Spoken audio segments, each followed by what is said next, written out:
Bien le bonjour. Donc aujourd'hui une petite réflexion toute bête. Je dis aujourd'hui mais bon c'est la deuxième vidéo du jour.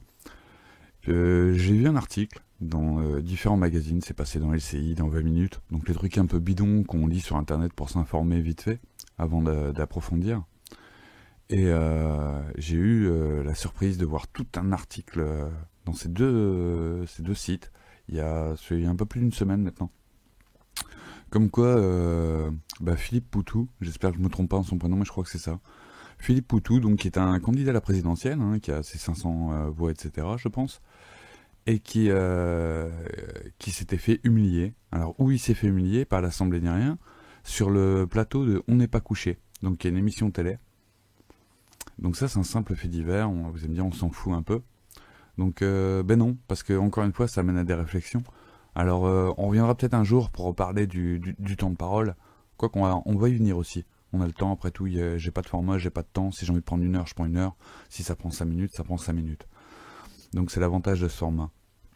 Donc Philippe Poutou, il est arrivé dans cette émission qui est... Alors cette émission, pour la situer, c'est, si vous connaissez pas, hein, c'est ce que propose la télé aujourd'hui, quoi, un talk show où on mélange le type qui vient de faire un album en le travaillant 10 ans avec le type qui a fait un album avec des beatbox générés, enfin qui est un pur produit marketing, et de temps en temps on place un politique ou un écrivain qui essaye en 2-3 minutes, de placer son œuvre, quoi.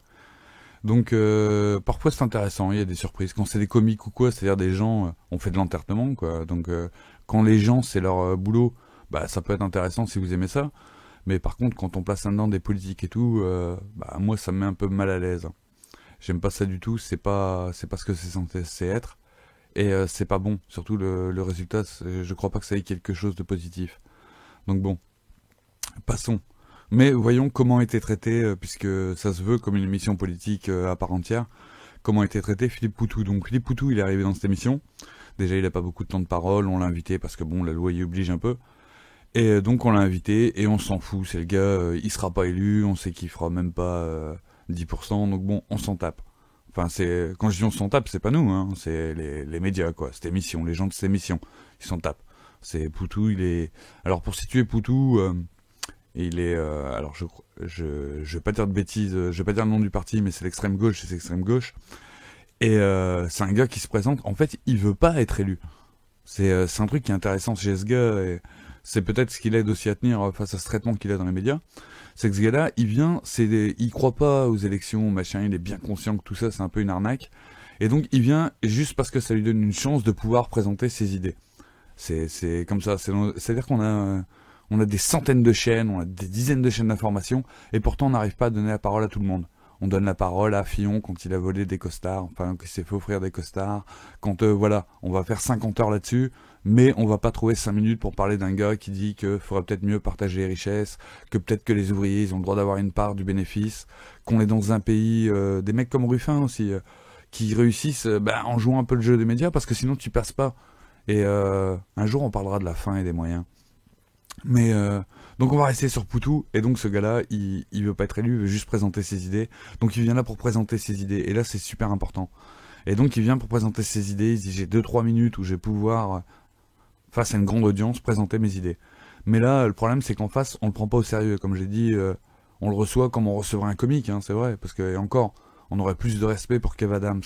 Et justement, on va y venir, cette notion de respect, de comment on le traite.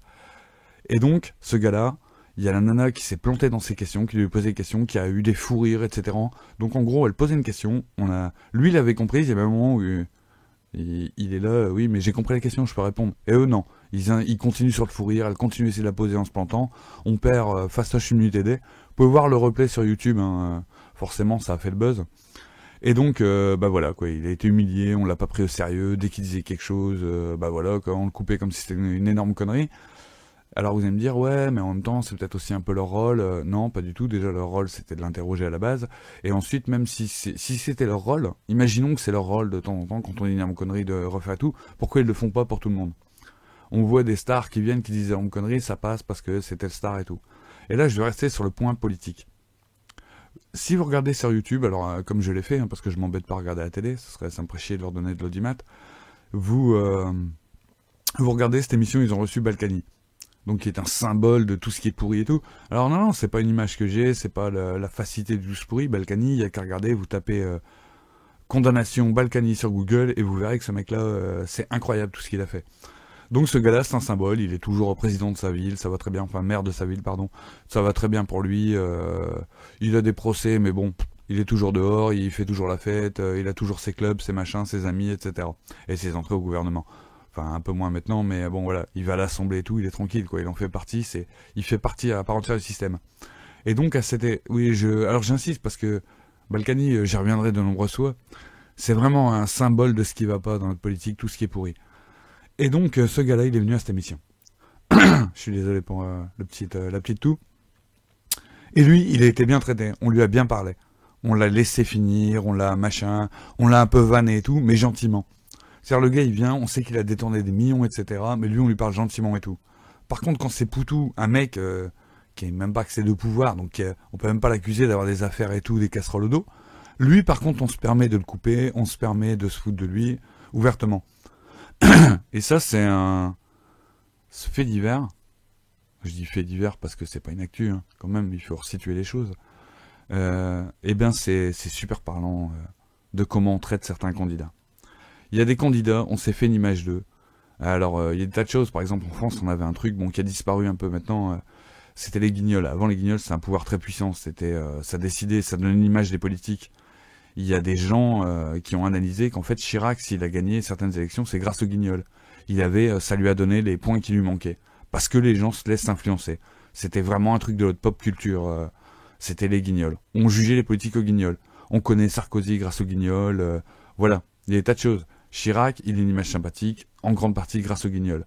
Et moi, j'ai envie de dire Bayrou, alors que c'est un mec, à la dernière élection présidentielle, il y a beaucoup d'économistes qui disaient que c'était le seul qui avait un programme viable. Mais le gars, il n'est pas du tout pris au sérieux. D'abord parce que, bon, voilà, quoi, il a pas... Les médias le traitent pas de la même façon. Après, on pourrait dire son look, etc. Mais je pense que ça n'a pas d'importance. Ça, on peut tellement traiter l'image et tout aujourd'hui. On peut tellement faire des coupures dans des sens et tout. Et dans les guignols, Bayrou, c'était un parfait imbécile. Et c'est l'image que beaucoup de gens ont de Bayrou. Alors qu'il n'est pas si idiot que ça, hein. Il dit des choses assez intéressantes quand on l'écoute. Mais voilà, aujourd'hui, il y a des gens, les médias ont décidé qu'ils n'étaient pas sérieux, donc ils n'étaient pas crédibles. Et ça fait que ces gens-là, on peut les couper et tout. En gros, ils sont pas respectables. Et moi, je trouve ça hallucinant qu'en gros, un gars, si on regarde les vraies culpabilités, un gars qui a détourné des millions, qui a fait des saloperies, que c'est sûr et certain, qui en plus est encore en procès pour d'autres choses, lui, il a le droit d'être là. Lui, il a le droit d'être respecté. Fillon, il peut arriver sur un plateau, ça sera Monsieur Fillon, on le respectera. Même si on parle de lynchage et tout, parce que on ose dire qu'il a un procès aux fesses. Macron, c'est un mec, voilà, il a trafiqué pour pas être sur l'ISF, etc. Mais il est respectable. Lui, voilà, quoi. Ça passe. Lui, on va l'écouter, lui, on va lui poser les questions correctement. Et ça, on en revient encore une fois à ce problème d'image. Dans la société, voilà, les gens, ils ont une image, et on la suit, comme des moutons. Et on te donne une image, on te dit un tel il est comme ça, donc il est comme ça. Alors bon après on va me dire c'est un terrain glissant ce que tu dis, parce que bah voilà c'est un peu l'argument de Marine Le Pen, d'extrême droite, cette diabolisation.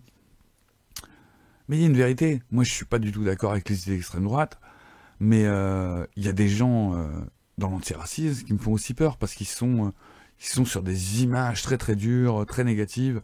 Si Marine Le Pen elle dit que le ciel il est bleu, le ciel est bleu. On peut rien y faire, c'est comme ça, elle a raison sur ce coup-là. Il y a des moments, il faut aussi s'arrêter. Bon, là je pars sur un autre terrain qui est assez glissant, donc je vais pas continuer. Mais je pense que c'est incroyable comment une image peut rendre une personne crédible et une autre pas crédible. Alors que ça devrait être son discours et ses idées qui font ça. Est-ce que, par exemple, parce qu'un gars... je vais dire un truc tout bête, si un gars arrivait déguisé en Bugs Bunny et qui nous donnait un traité d'économie très cohérent, est-ce qu'il serait quelque part plus incrédible ?